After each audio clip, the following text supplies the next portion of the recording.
Good morning, everybody. My name is Kacper, Gradon, and I'm really honored and happy and grateful for being here.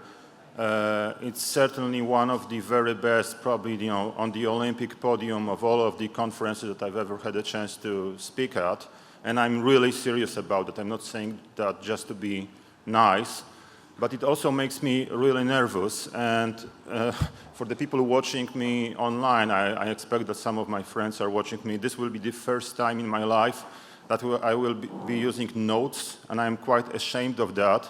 But I'm really nervous, really stressed out, and also it will allow me to keep track of time, because I have a really bad habit of talking for way too long, and I could speak about that for many hours.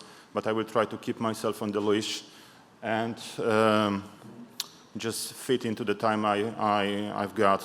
So this conference has that subtitle of A Moment of Truth, and it's especially important today as trust and truth decay all over the world. You know, that term of truth decay was coined by the Rand Corporation a couple of years ago, but I think that the erosion of trust and truth is the biggest problem that we are experiencing now.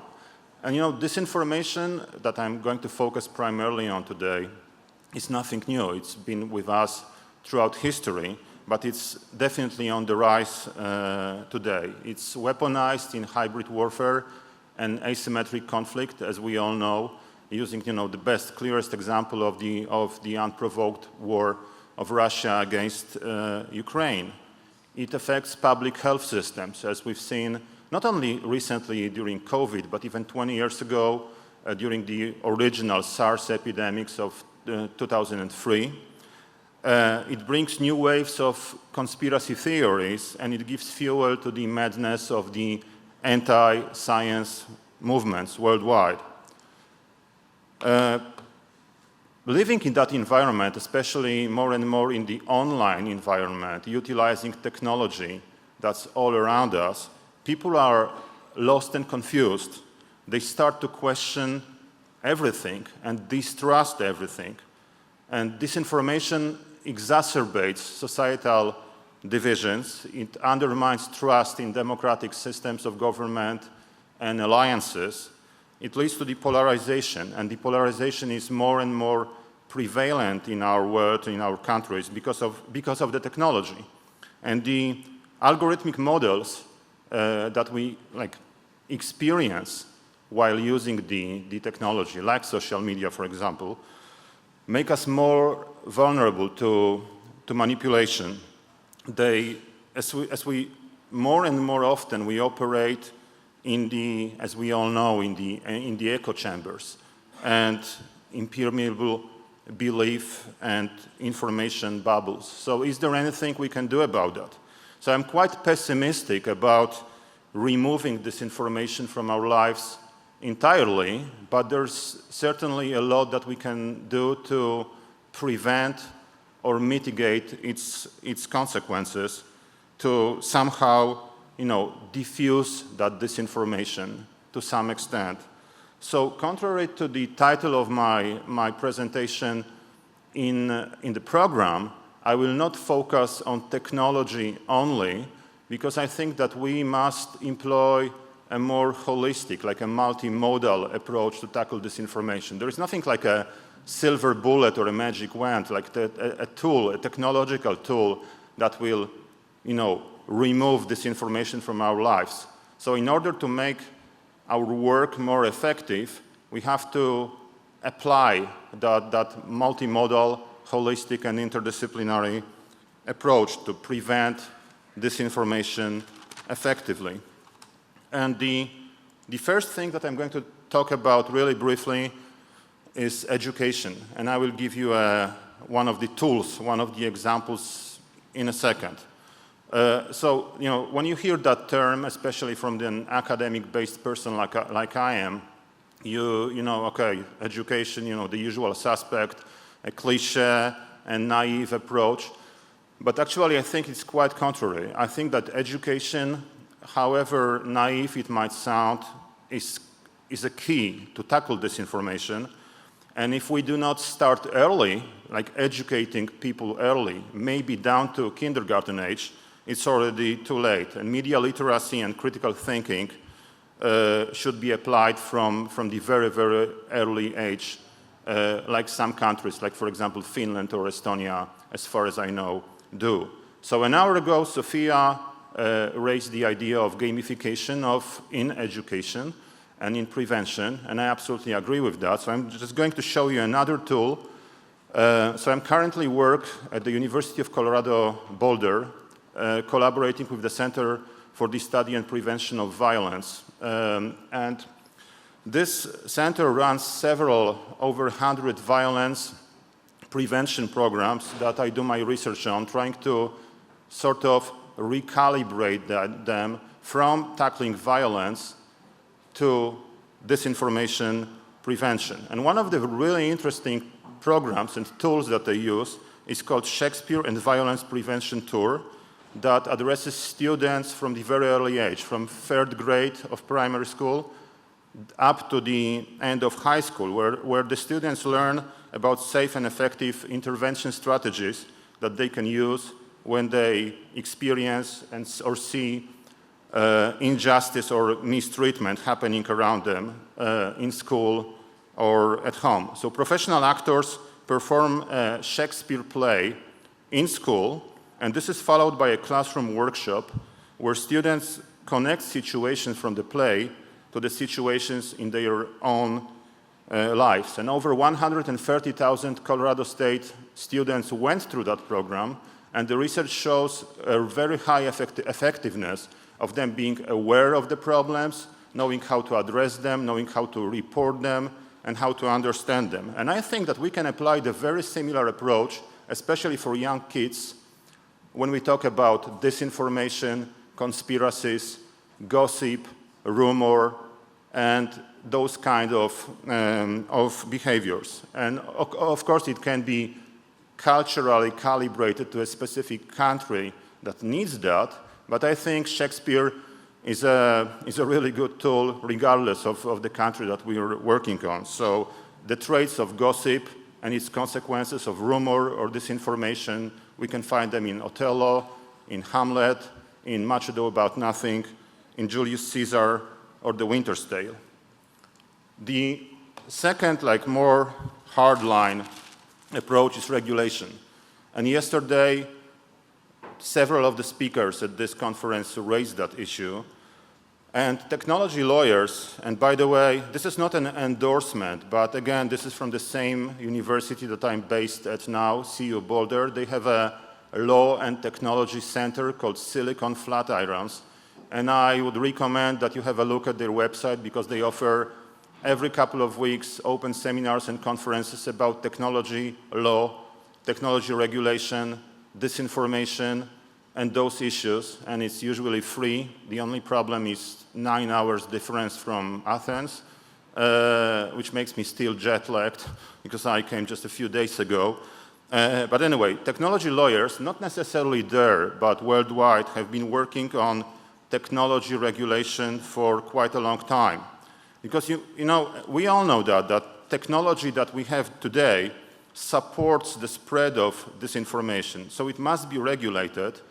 And in my opinion, the technology developers and deployers have to be held accountable for the damage done with the use of the tools that they provide and for enabling bad actors to leverage those tools to undermine democracy. You know, this is a main theme of this conference. That's why I focus on undermining democracy, but the damage is much more prevalent, widespread, multi-level, and severe. The thing is that those companies monetize the conflict.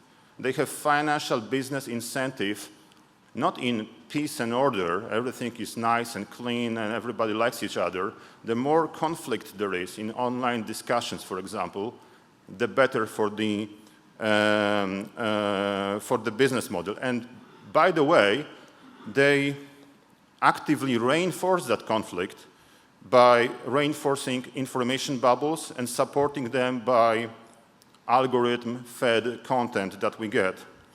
And to make it even worse, more and more often, corporations hijack people's minds and effectively become the governments. Or maybe I'm exaggerating a little bit, but we are, in some cases, I don't want to call names, but we are going in that direction. So some lawyers see the solutions in, for example, in civil litigations and class actions, which is hard because, like in the case of the United States, because of the federal law, for example, the Communications Decency Act of 1996 and subsequent Supreme Court rulings, but it must be changed at some stage or we are in big trouble. You know, the time is really running out, and if we do not address that from a legal and regulation standpoint to some extent, although we might think that the big tech companies will at some stage regulate themselves, but I strongly doubt it,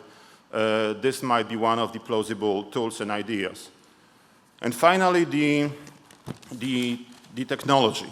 You know, technology, information technologies are just the tools. And tools per se are beyond good and evil, so to speak. So they weren't designed, those technologies like artificial intelligence or social media, machine learning, and any other technology. It was not designed deliberately to cause harm, to hurt people.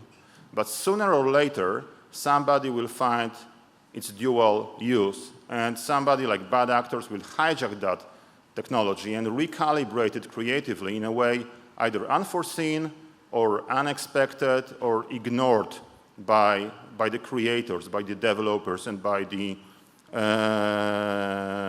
deployers. So technology have become recently the main tool for fueling and spreading disinformation. Of course, social media, as we all know, for a long time been doing that.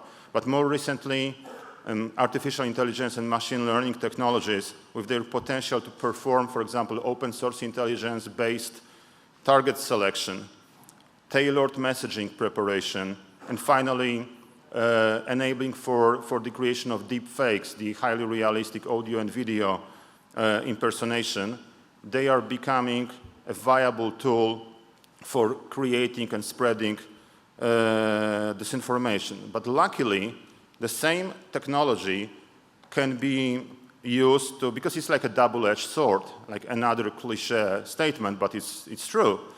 The same can be used to prevent, interdict, and mitigate disinformation. So we must, as the good side of the struggle, harness the technology as traditional methods for tackling disinformation, like fact-checking, is simply ineffective today because there is just too much information and too much content to analyze for human analysts. So we have to utilize technology that's available to us to detect disinformation, trace its propagation, debunk disinfo, and offer proper counter-narratives.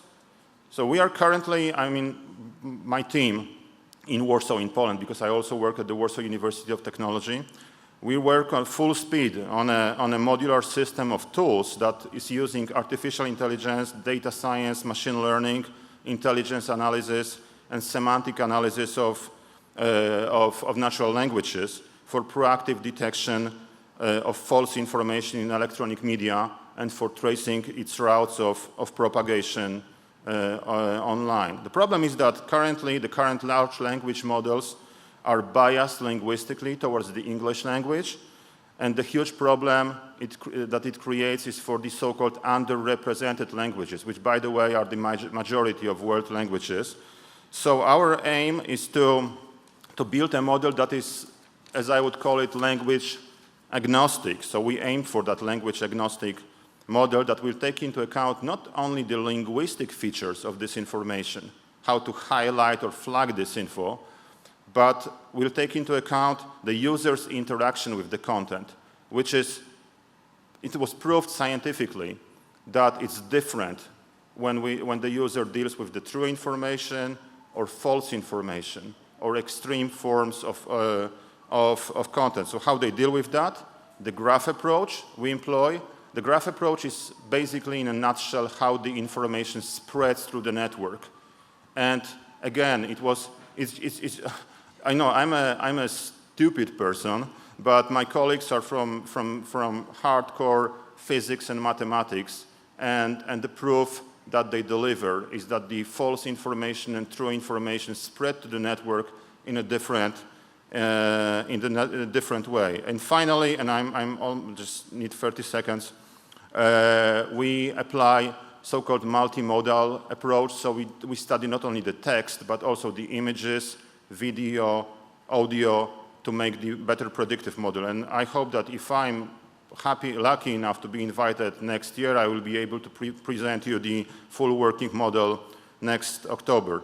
And just to finalize, for old people like me, this screen is really clear. For those of you who are younger, I strongly recommend to check out the Terminator, The Judgment Day, and especially talking about deep fakes, that What's Wrong with Wolfie scene. This is like a who knows that knows, but watch it and you will know what I mean. But I'm absolutely positive that we need to employ all those modalities, education, regulation, and technology to save democracy and avoid the dystopian future. I'm sorry for running out of time. Thank you very much for your patience. Hope to see you next year.